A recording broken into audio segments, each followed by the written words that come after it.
យើងលើកលែងតែលុយបរទេសរដ្ឋបរទេសឬបុគ្គលបរទេសក្រុមហ៊ុនបរទេសបានយើងដាច់ខាតគឺអត់យកមកធ្វើជាអាយ៉ងរបស់បរទេសទេបកចំនួនថ្មីបង្កើតឡើងនេះមិនមែនបង្កើតដើម្បីបំបែកសម្លេងអ្នកប្រជាធិបតេយ្យឬក៏ជាបកអាយ៉ងទៅយកលុយបកណាឬក៏បុគ្គលមានអំណាចណាទេគឺលុយញើសឈាមរបស់បងប្អូនដែលជាអ្នកនយោបាយនៅមូលដ្ឋាននិងលុយញើសឈាមសុចរិតរបស់គណៈកម្មការអចិន្ត្រៃយ៍និងគណៈកម្មការយុវរួមទាំងអ្នកដែលគេគិតពីជាតិរបស់គេបាទហើយសួរថាបានលុយមកពីណាបើមិនលក់ក្បាលបើមិនយកលុយបកកាន់អំណាចហើយចោះចាំតែមានលុយបកកាន់អំណាចបានធ្វើបកកើតហើយយ៉ាងម៉េចណាយើងមានលុយសុចរិត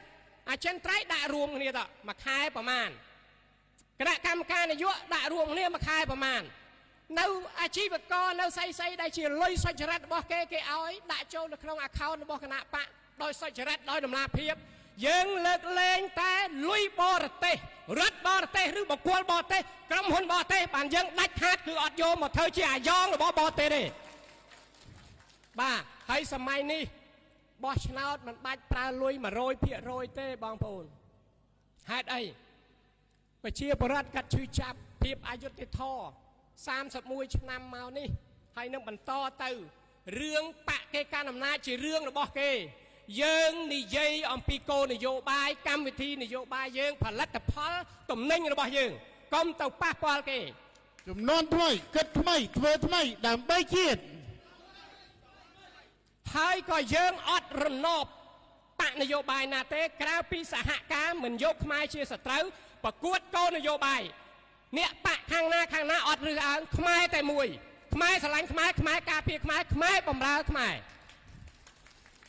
អានេះយើងនិយាយគោលជំហរក្នុងនាមថ្នាក់ដឹកនាំហើយថ្នាក់ដឹកនាំអចិន្ត្រៃយ៍នេះទាំង15រូបមេប្រធានអនុប្រធានជារដ្ឋបាលសាធារណៈនៃការគ្រប់គ្រងតែធ្វើអីគឺ2/3អនុម័តឯកច្ឆន្ទអត់លេងសើចអត្តពលនយោបាយមេបកអនុបក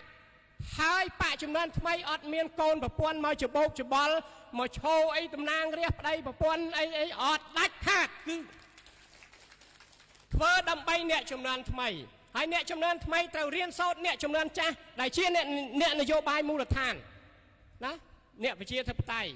ចឹងការបើកបកចំនួនថ្មីគឺបានគិតជាង10ឆ្នាំមកហើយប៉ុន្តែវាមានកាលវេលាកលៈទេសៈនយោបាយទៅនឹងព្រឹត្តិការណ៍ពិភពលោកយើងដើរត្រូវចេះមើលកាលមើលទិសចាស់និយាយថាអញអត់ស្គាល់ទិសទេអាពីឯណាវិបោអាណាបូព៌ានិរដីភូមិភាគពាយោបឧត្តរគឺថាធ្វើអីតែអត់ដឹងខ្យល់អត់ដឹងទិសគឺថាវាអត់ដល់គោលដៅទេចឹងគណៈបកចំនួនថ្មីយើងដើរតាមបាវវិជ្ជារបស់យើងគឺសាមគ្គីមិនមែនត្រែមតែសាមគ្គីពីក្នុងផ្ទៃក្នុងបកយើងទេគឺសាមគ្គីសម្រាប់ឯកភាពជាតិដោយមិនរើសអើងនាការគណៈបកនយោបាយបង្រួមគ្នាអ្នកឯងបកនយោបាយកាន់អំណាចធ្វើតាមគោលនយោបាយរបស់អ្នកជាប់ក្នុងរដ្ឋាភិបាលហើយខ្ញុំបកជំទាស់ក្រៅរដ្ឋាភិបាលខ្ញុំមានសិទ្ធិសម្រាប់មើលអំពីកម្មវិធីគោលនយោបាយរបស់ខ្ញុំនៅពេលអ្នកដឹកនាំចន្លោះប្រហោងខ្ញុំមើលឃើញអំពីភាពអសកម្មក្នុងការដឹកនាំទៅលើអីវិស័យ5ធំយើងមិនបាច់ទៅនិយាយដល់បច្ចេកវិទ្យាទំនើបអានឹងសំខាន់ទៅទៀត AI អីហ្នឹងគឺថាយើងធ្វើកសិកម្មយើងធ្វើអីប៉ុន្តែប្រទេសកម្ពុជាជំហានដំបូងគឺ5ទី1កសិកម្មវិស័យកសិកម្មនេះគឺថាយើងមិនអាចងាកចាញ់បានទេប្រទេសកម្ពុជាតាំងពីសម័យសង្គមរាស្ត្រនិយមយើងនិយាយក្រោយពីអាណានិគមបារាំងឆ្នាំ1950ជាងមកហ្នឹងគឺយើងឃើញហើយថាយើងវិស័យកសិកម្មរស់បានដោយសារវិស័យកសិកម្ម 85% ប៉ុន្តែមកដល់ឥឡូវតាមការសិក្សាស្រាវជ្រាវរបស់អង្គការអន្តរជាតិអង្គការ UNDP ទទួលបន្ទុកអភិវឌ្ឍមិនថានៅបូរីយូយ៉កក៏ដូចជានៅប្រទេសកម្ពុជាគឺយើងនៅសល់តែប្រជាកសិករធ្វើស្រែធ្វើចការនៅសល់សឹងតែមិនដល់ 60% កត្តាអីកត្តាវាប្រែប្រួលបរិស្ថានធម្មជាតិកត្តាប្រែប្រួលនៃវិបត្តិសេដ្ឋកិច្ចវិបត្តិនយោបាយទាំងតំបន់វិបត្តិភូមិសាស្ត្រនយោបាយនៃប្រទេសមហាអំណាចអាមេរិកចិនសហភាពសូវៀត